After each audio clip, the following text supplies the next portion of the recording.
When your plan collapses, you don't just lose time, you lose trust in yourself.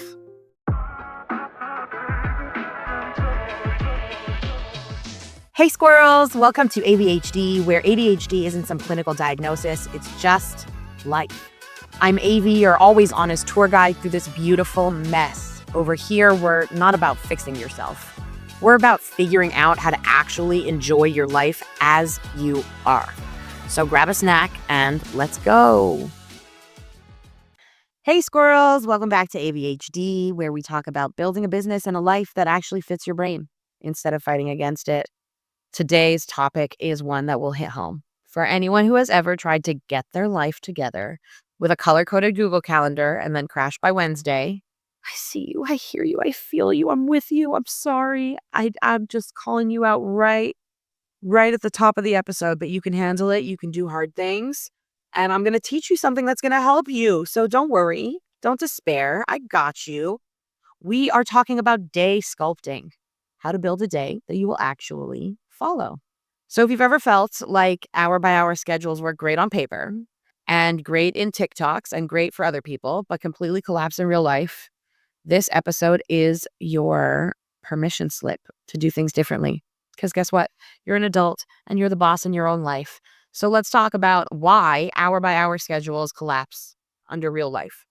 Let's start here. Why do those perfectly planned schedules fall apart so fast? What is up with that?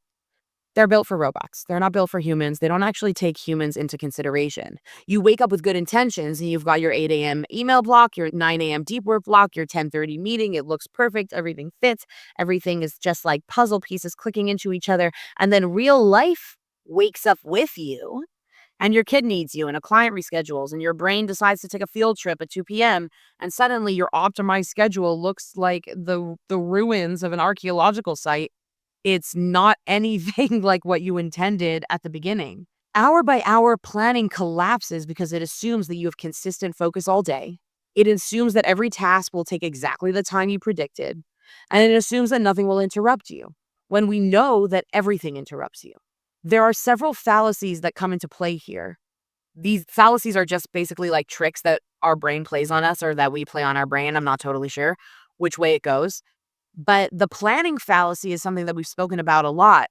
It's essentially our inability to understand how long something is actually going to take. Because when we look at something that we need to do, we rely on hope instead of looking back and thinking about how long it actually took me to do this task in the past. And that's why we end up underestimating all the time. We just want to be super optimistic. We build for smooth paths. Rigid schedules are built on control, on having control over all of the elements of your day, but life demands flexibility. You're not the one who has the final say on everything. And when your plan collapses, you don't just lose time, you lose trust in yourself. You basically broke a promise to yourself and you're losing trust in yourself. You start that, well, I'm so tense. I'm like tense talking about this. You start that like, why can't I just stick to it? What is wrong with me? That shame spiral starts and it is brutal. So instead of trying to control your day, and I say this as a fellow control freak, I promise I see you. Instead of trying to control your day, what if you sculpted it? This is clay. We work with it. Let's talk about some definitions. Let's define the difference between rigid time blocking and flexible day sculpting. Rigid time blocking says from 9 to 10, I do this. From 10 to 11, I do that. It's precise. It's tidy. It looks great in Notion. It looks great on a calendar. And it's usually dead by lunch. Day sculpting, on the other hand, says my day has a shape. I know my energy rhythm. I know my flow zones. And I'll build flexible blocks around them. Okay? It's not about forcing your time into boxes. It's about giving your time structure to breathe. And we do this here with anchors and floaters, anchors, hard anchors, soft anchors, and floaters. Hard anchors are things that cannot change. They have to happen at the time that they have to happen. They don't move. School pickup, an appointment, things that are set in stone. Soft anchors are things that need to happen, but they can happen at a bunch of different times during the day. And floaters are things that can go wherever, and can often be delegated. Think of your day like clay. You're not carving it into marble. You're shaping it around the contours of your life, your kids, your brain, your energy, your partner. And as those needs shift and as those things shift, you can shift as well because it's not marble, it's clay. So instead of 10 micro blocks, go ahead and create 3 to 5 zones. You can start with a creative zone when your brain is fresh and focused. The admin zone is when you can handle emails, you can handle calls, you can handle logistics. And the recovery zone is where you need to reset or recharge.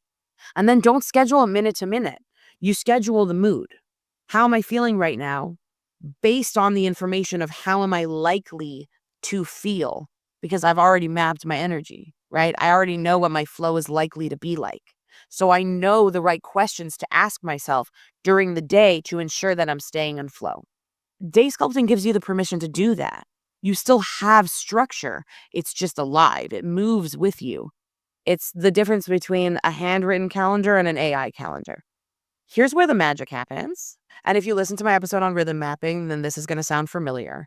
But once you know your energy pattern, when you know your dips and your peaks, you can assign task types to each energy zone instead of trying to force yourself into some sort of like productivity jail.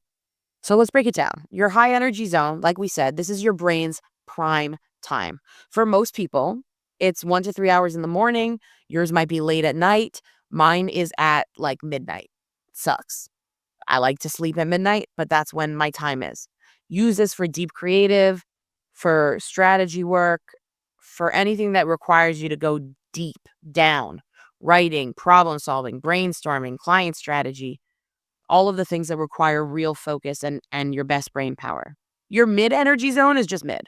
You're still functional, but the spark is lower. This is good for admin. This is good for meetings. This is good for logistics, for repetitive tasks. You're not inventing right now, you're executing. And the important other side of the coin of this is when you schedule your meetings and your logistics during your high energy time, you tend to spill over and overload on your team because you're feeling energetic, but the task load doesn't really demand that. You also need to keep yourself in check so that you're not overloading your resources and your team's resources. And then the low energy zone is for recovery. Y'all, this is where most people beat themselves up for being lazy. And that's totally crazy. There are so many demands on us. There are so many demands on us at every second of every moment of every day that have not existed historically. We don't have a roadmap for this. But what we know is that recovery isn't laziness, it's fuel. Your phone needs to be charged, your car needs to be gassed up, your computer needs to be plugged in. You also need time for recharging. So in your low energy zone, you walk, you journal, you do low stakes tasks. You can even do nothing. You can stare at the wall. That is great. The key is to stop labeling zones as productive or unproductive. They're all part of the rhythm that sustains you. So when you sculpt your day, you're not saying at 2 p.m., I'm going to write my report. You're saying in my creative zone, I do high focus work. And then you're trusting your partnership between yourself and your brain to keep those promises to yourself. That flexibility keeps you consistent. And consistency is the real productivity hack. Why has every single freaking diet you've ever done failed? Because don't tell me what to do. Don't fucking tell me what to do. I don't want you to tell me what to do. I want to do what I want to do. Okay, cool. What do you want to do? This is where energy mapping comes in. Get to know your rhythm. Get to know what you want to do. So let's make this concrete. A morning person. Okay, you jump out of bed, you're ready to go. When I jump out of bed, I am ready to go. 7 to 9 a.m. creative zone. Maybe this might work for you. It might not. It's an example. Okay, it's just a sample. If it doesn't work for you, that's fine. Okay, cool. 7 to 9 a.m. might be your creative zone where you do deep work, you do writing, anything that needs focus before the world wakes up.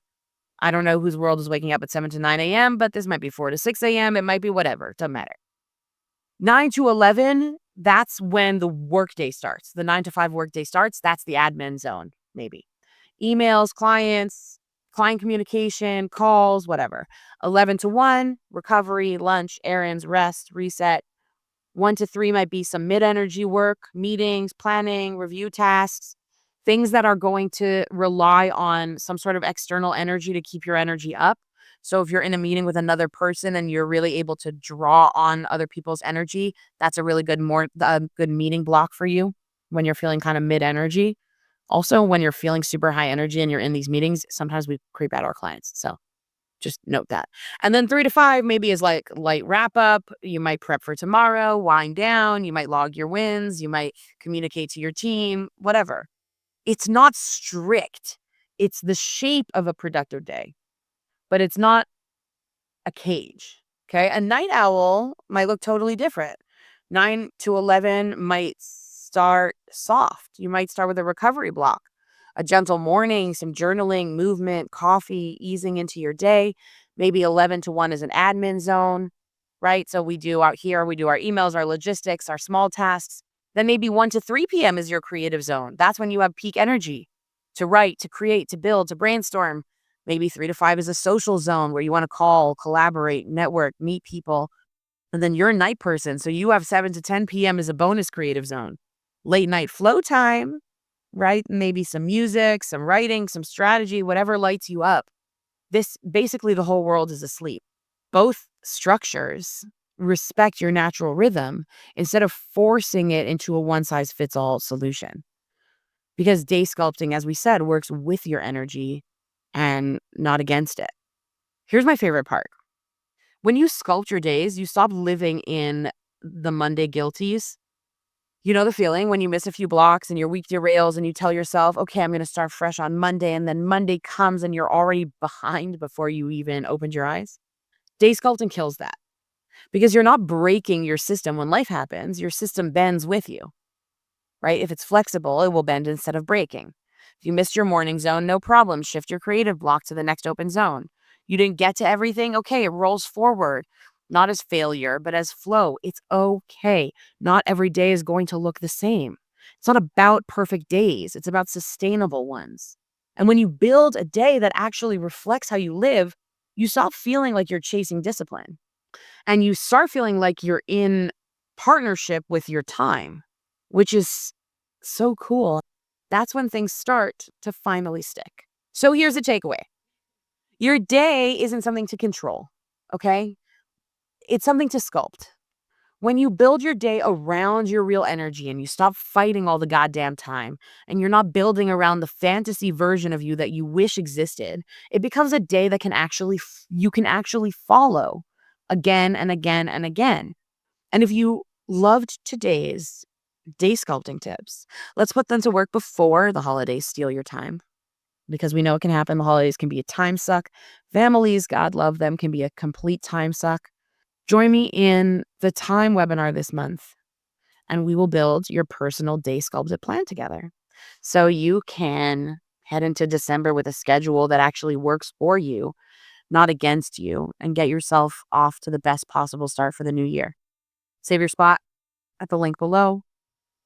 And until next time, remember, you don't need more discipline.